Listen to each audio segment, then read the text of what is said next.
Joining BYU Sports Nation now, our first guest, ESPN analyst, NFL Pro Bowl linebacker, and College Football Hall of Famer Chris Spielman. He'll be on the call for BYU Nebraska tomorrow. He joins us now on the Deseret First Credit Union hotline. Chris, welcome to BYU Sports Nation. Well, thanks for having me. Great to have you with us. We've got a live audience. They're excited that you're a guest on the show. Let's start with something that's also going to excite them, and that is Taysom Hill's playmaking ability. When you watch him on tape, Chris, what makes him unique as a quarterback? Well, I think, first of all, his poise and the ability to make the decision to tuck and run. Now, you would like to see him protect himself a little bit this year because of the injuries that he's had in the past. But when he makes that decision, he's so explosive and can turn a 10-yard gain into an 80-yard touchdown just with his explosiveness and speed. And I'm watching right now, Todd McShay and I are sitting here breaking him down. And, you know, he does throw a nice ball. I just think he needs to be a little bit more consistent. And if they can put that together, he's going to have a monster year for BYU. Chris, this week we've been discussing this. If BYU wins, is it an upset in your mind?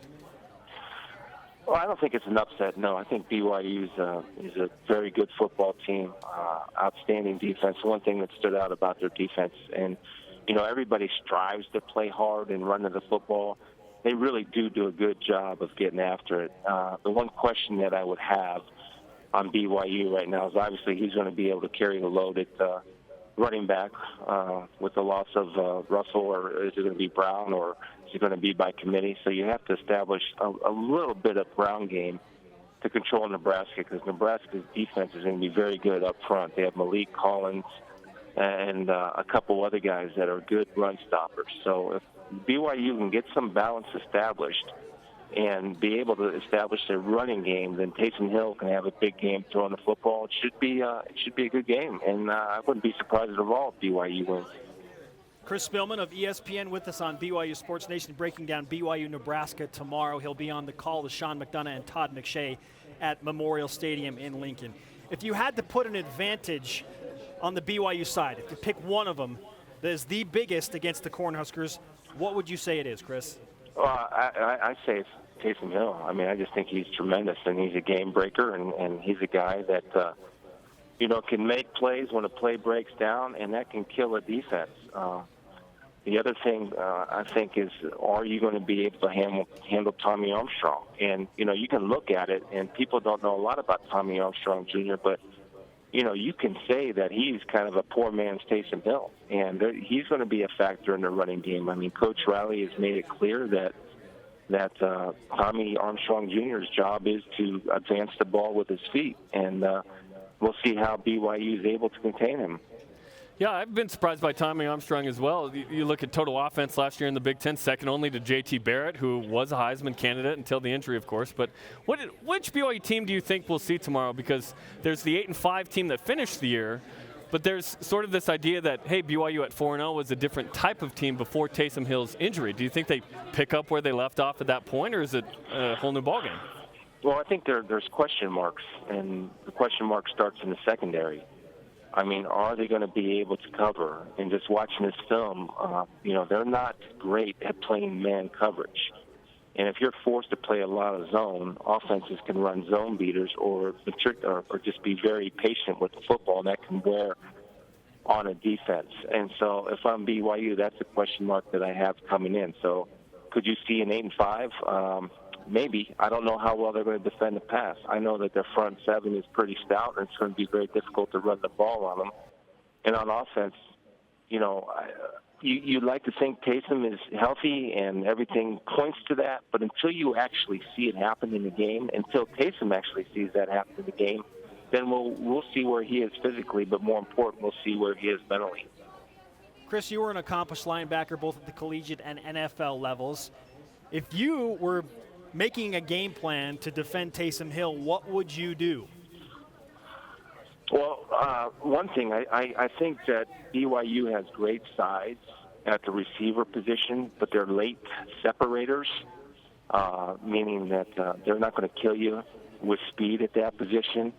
So if I have any ability to play man, I'm going to play man on those receivers. I'm going to have some either at least one safety deep at all times, and I'm coming after them. And the thing with Taysom is that you have to make sure that every throwing lane is accounted for on your pass rush, because what Taysom does so well is he takes those throwing lanes, turns them into running lanes, and that's where he's really dangerous, when he's that dual threat. Chris, what matchup among position groups sticks out to you as one to watch tomorrow? Well, I think, Nebraska's had some injuries at wide receiver with Pearsonell, who is an explosive player for them. So who's going to step up and take his spot? That remains to be seen tomorrow. But, I think BYU has a lot of question marks in that secondary, and I don't know the status of Davis yet, the corner. I don't know if you guys know it or not, but I don't know the status yet. And so in their ability to play any type of man coverage. So I would look for the interesting matchup for me would be the Nebraska receivers, which is a question mark against the question mark of the secondary of the BYU Cougars. College football analyst Chris Spielman of ESPN, College Football Hall of Famer, joining BYU Sports Nation right now as we look at tomorrow, BYU at Nebraska, 3:30 Eastern, live on ABC. Some people are excited about that. Chris, when you look at what BYU wants to accomplish as a program, clearly Bronco Mendenhall has made it a point to schedule up, to go out and create opportunities so that the Power 5 conferences will start to pay attention to them if they can win some of these big games. What do you think they have to do to prove with this 2015 schedule that they are a Power 5 caliber team?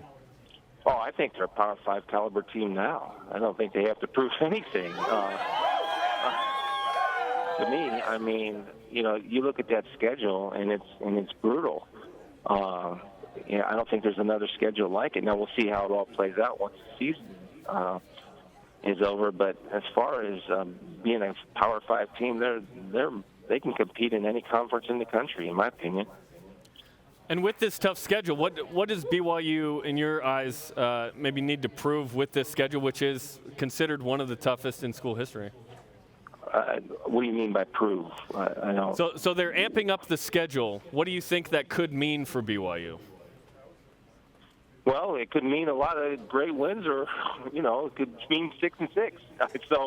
But I guess to me, I think the point is how do you define success with a schedule like that? I mean, I think if they get 11 wins, and to me, with that schedule, if it plays out how it's supposed to, then I think you'd have to consider them, I think, for the playoffs, in my opinion, because of that schedule. Now, if they're 9-3, I think that would be a success. I don't know what the definition of success at BYU is, but I know it should be to win a national championship. But if they're 9-3 with that schedule, I think they can hold their heads high. Talking with Chris Spielman, ESPN college football analyst. Who feels more pressure tomorrow? Nebraska with a first-year head coach and a 29-game season opening win streak, or BYU trying to go in on the road and get a win in a hostile environment? Well, I think pressure comes with big-time programs, and both programs are certainly big-time. And, Mike Riley, it's his first game, and so people don't know what to expect. But if you're the head coach at Nebraska, you're always under that pressure, and you're always under the scrutiny of the fans, and you wouldn't want it any other way. And I hope it's that way at Brigham Young as far as the football program goes. You want pressure. You want people and your fans to care, and it sounds like they care from inside this phone when I'm hearing them cheering, but you want the care of the program. And so there's a lot of pressure on both sides, and who's going to rise to the occasion? And this is one of the best matchups of the whole weekend, in my opinion, because it's two good, solid teams, two perennial powers going at it, and two great traditions.